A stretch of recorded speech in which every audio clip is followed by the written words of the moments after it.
Hey, it's Doug with Backcountry Pilgrim, and I am going to be the very first person to hike this trail. How do I know? Because I just helped build it.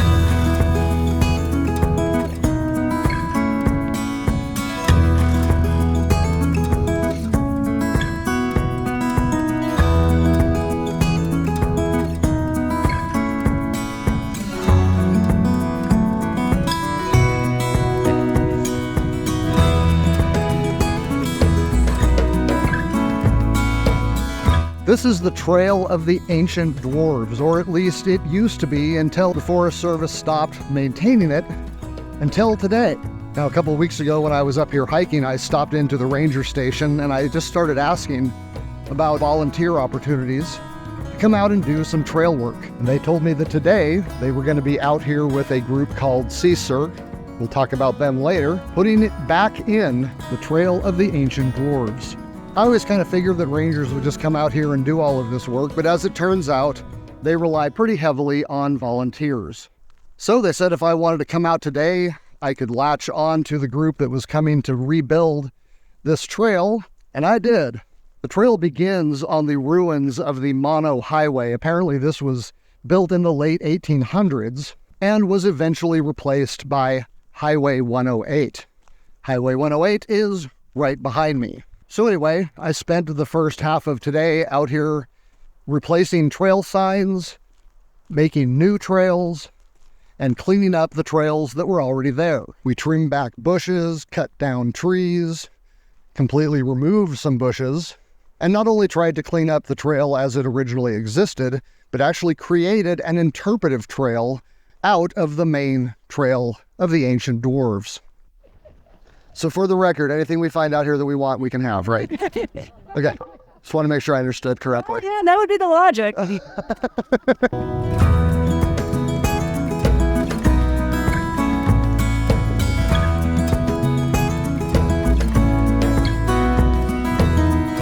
then, okay, now this section is where it goes down. So what I would like to do is like take rocks and make like a little trail.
Here's where we cut down a tree that was arching over the trail. You can kind of see where it was right there. Now it's there. Anyway, the first part of the trail is not all that interesting. You're basically just climbing up to the views that you're going to see at the top. But it doesn't take very long to get there. Just a few hours ago, this fallen tree was blocking the trail. Now it's forming a kind of handrail for it. Here you can see where a debris field was cleared. So we basically hiked up this trail and looked for the ribbons that the interpretive ranger had placed, and that was where we were going to put the new trail markers that we carried up here. In fact, I think I see the first one coming up. Yes. Yep, there it is. There's number one. Eventually going to have information on a map about this area right here. You got a little preview. I'm not sure if this is a rough draft or if this is the final one, but this is going to be the interpretive portion of the Interpretive Trail. So as you can see, we've got 12 markers that will be placed and tell you all about it. This cut was also done today because we went up around it here.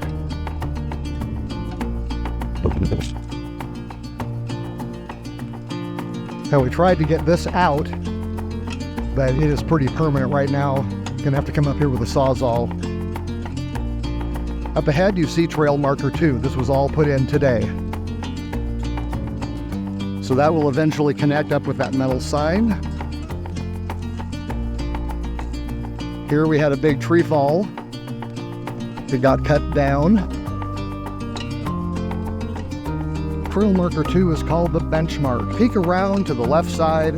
This benchmark was installed in 1896. All right, how cool is this? This trail didn't exist until today. Let's check it out.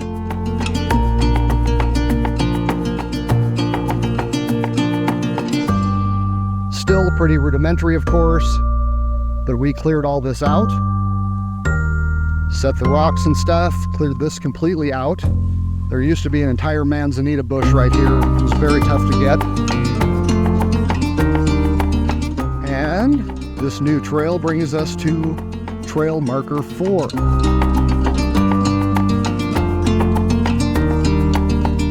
All right, still brand new trail. A little bit of a side route there, but the main one is here.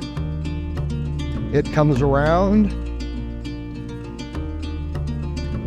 and takes us to trail marker 3, which used to be right before the big tree fall.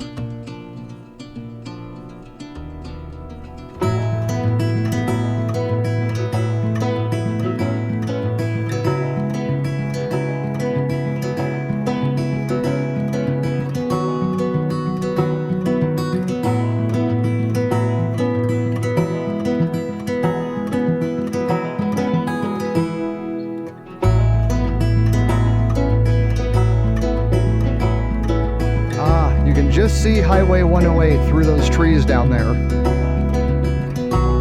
All right, most of this part of the path was cleaned out by me.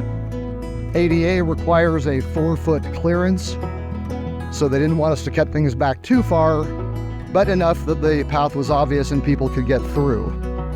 Here we have trail marker 6. Sometimes our job was to indicate where not to go, such as this rock lining here.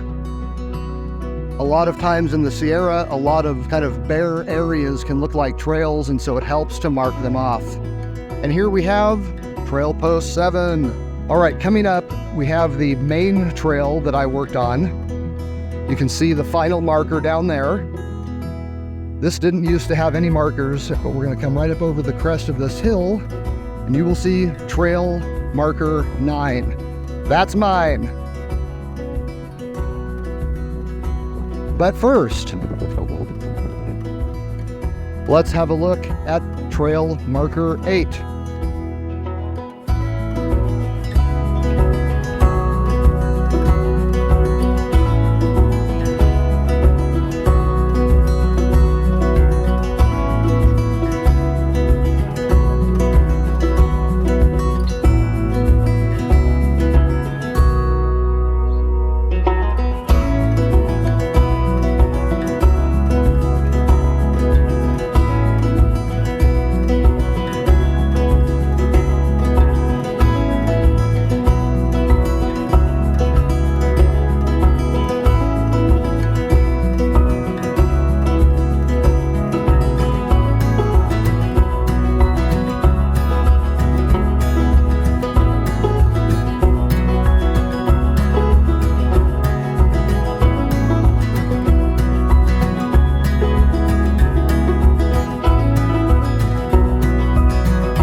Hi, Jeannie. Hi.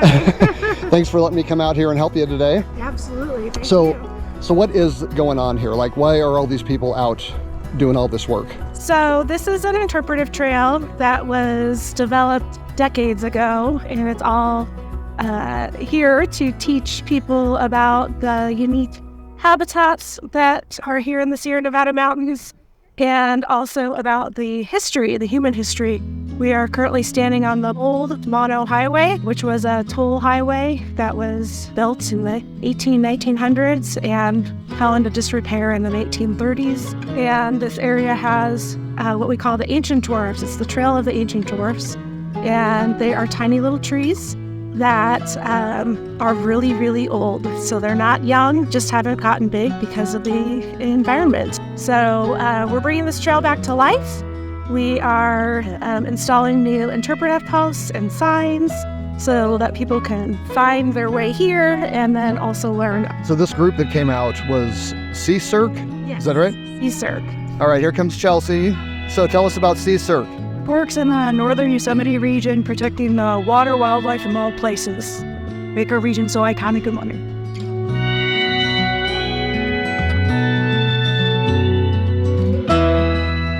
All right, I hope you've enjoyed this video. If you have, you know what to do. Give it a like, subscribe if you are into hiking, camping, backpacking, and the gear that goes with it. I'm Doug, and I'm tired. Thanks for watching.